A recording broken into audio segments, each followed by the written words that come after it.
In this short video, I am going to type and explain every line of code of the Jacobi method.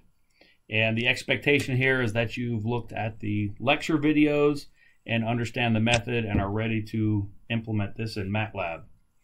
So I like to start my MATLAB programs with the name of the M file. In this case, I'm just calling it demo Jacobi. The next thing I like to do is initialize MATLAB.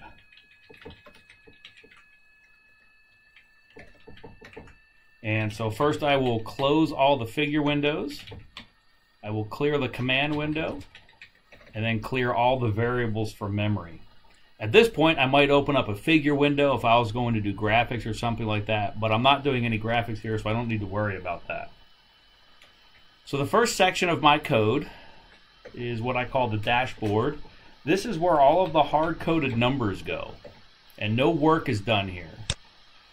So for the Jacobi method, this is where I will define my matrix A and the column vector B.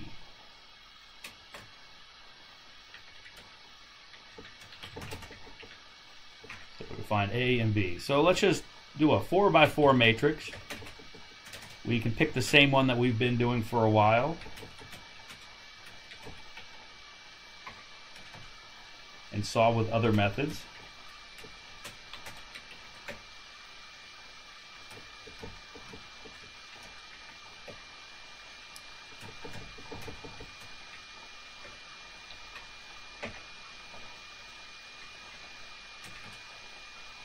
Oops, I don't put square brackets around B.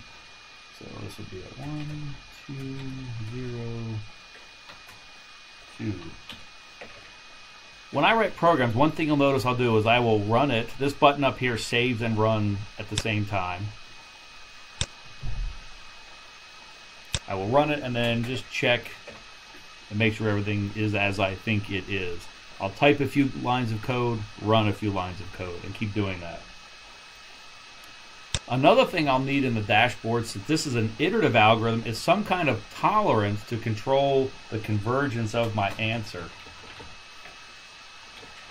And so for right now, we'll set the tolerance to something like 10 to the minus 6. That'll ensure 4 or 5 digits of precision. Now we're ready to enter the actual algorithm. So we'll go to the next section of code and we'll say solve AX equals B using Jacobi iteration. Okay, step 1. What do we need to do? Well, if you remember the algorithm, I lost my place for a second. One thing we'll need to do is first check to make sure that we have a diagonally dominant matrix. It's very good to do a check here, because if we didn't do that check and we tried solving a matrix that was not diagonally dominant, your code could crash in a way that would make it very difficult, or not work in a way that would make it very difficult for you to not figure out what the problem is. So it's very good to do a check in the beginning for diagonally dominant. And so maybe first what we want to do is determine the matrix size. That'll let us set up a for loop to go row by row and check for being diagonally dominant. So I will say, let mn be the size of A. So m will be the number of rows and n will be the number of columns. Another good thing to check for at this point is to make sure we have a square matrix. So if m does not equal n, we may want this to error out. And the error message we'll give ourselves is that A is not a square matrix. But it should be. How about that? Let's make sure this works. We'll run it. Okay, it doesn't give an error. Now let's intentionally make A something that's not square. And we'll run it. Okay, and we got our error. So we're checking for size. The next thing we need to do is check if it's diagonally dominant.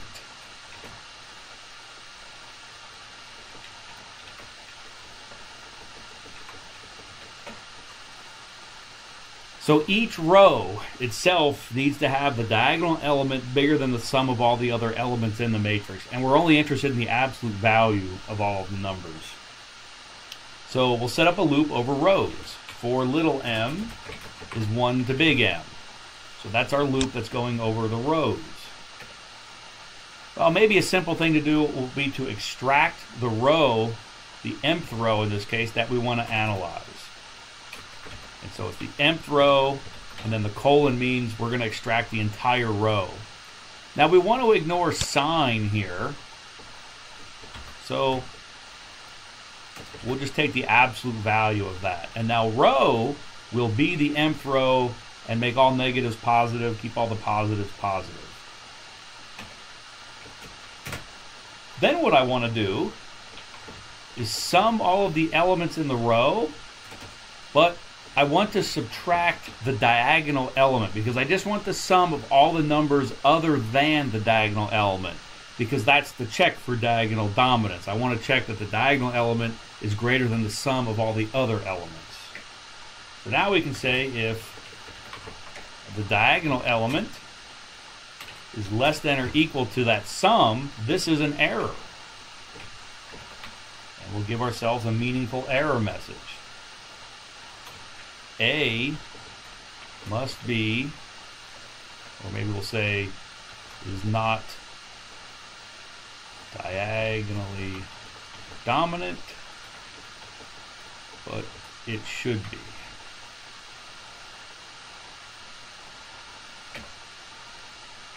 End. Alright, now let's run it and see if this works. Hey, it told us that A is not diagonally dominant. So we'd like to go back and make sure manually that it is not, to make sure that our code is working. So in this case, the first row, 1 is the diagonal element. So we add up all of these other ones. 2 plus 3 plus 1 is 6. 6 is definitely bigger than 1. It's not diagonally dominant. So I need to put some big numbers in the diagonal just to make sure that we're diagonally dominant. So let me just go ahead and do this.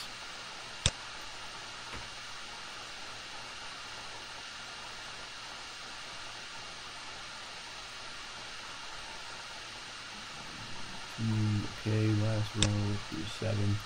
I'm typing off of a paper here so everything will work out. 25, 24, 47, 42. Now, B does not control that it's diagonally dominant. I just typed in numbers here that will give me a known pretty answer. So let's go ahead and run it. And clearly that passes our test.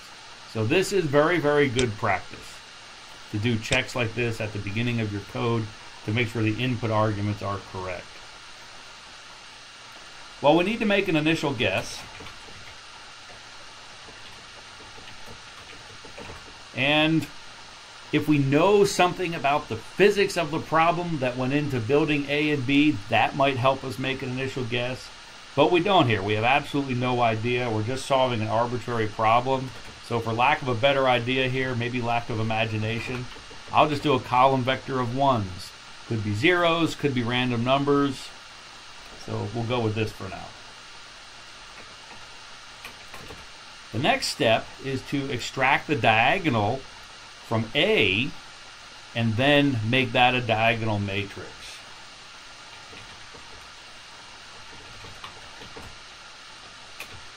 So capital D. Okay. So I'm going to say D equals diag of A. Now let's run this and see what we get. We run it over here. There's our A matrix. And let's type in D. Whoa, D is not a square matrix right now. But it did pull off the diagonal elements. It's just that we have to make that a diagonal matrix. So in fact, what we can do is just type in diag outside of diag and run it. And now D is a diagonal matrix just with the diagonal from A. Now we're ready to actually do the Jacobi iteration. So maybe we'll do a main loop header.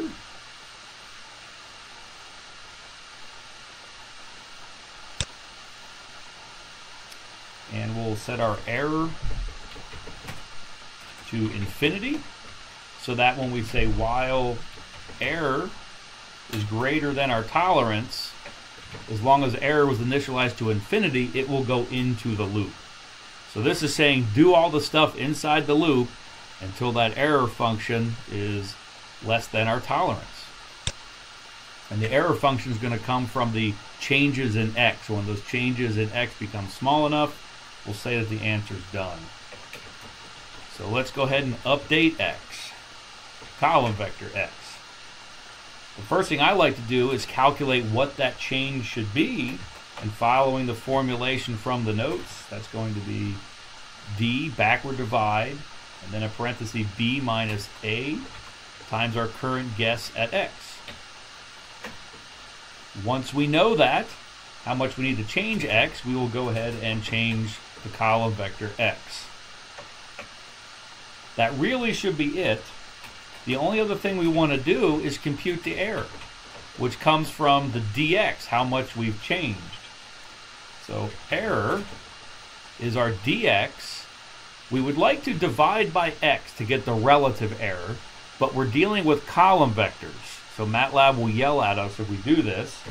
We need to do a dot divided by, that's a point-by-point division. Also, we don't care if our error is positive or negative.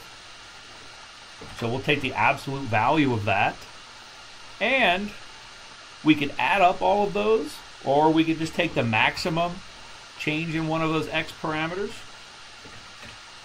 Either will work. And let's run it and see if this converges. Let's look at x. That's the answer it got, 1, 2, 3, 4.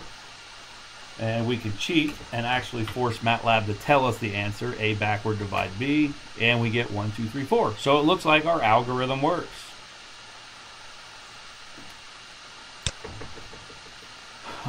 If we want to get fancy, we could display the answer at the end and show x. And we could run it and then it displays the answer. Another thing we could do is count the iterations. So let's set iter to 0, and then every time we have done this, we'll increase iter. And then we can do a little bit better display. We can say disp, and maybe after num to string iterations, and then we display x. Let's go ahead and try that. So it took 69 iterations to get this answer. Well, we can play with this a little bit. Let's initialize with all zeros. See what happens. 71 iterations. Not a big change. Let's try random numbers.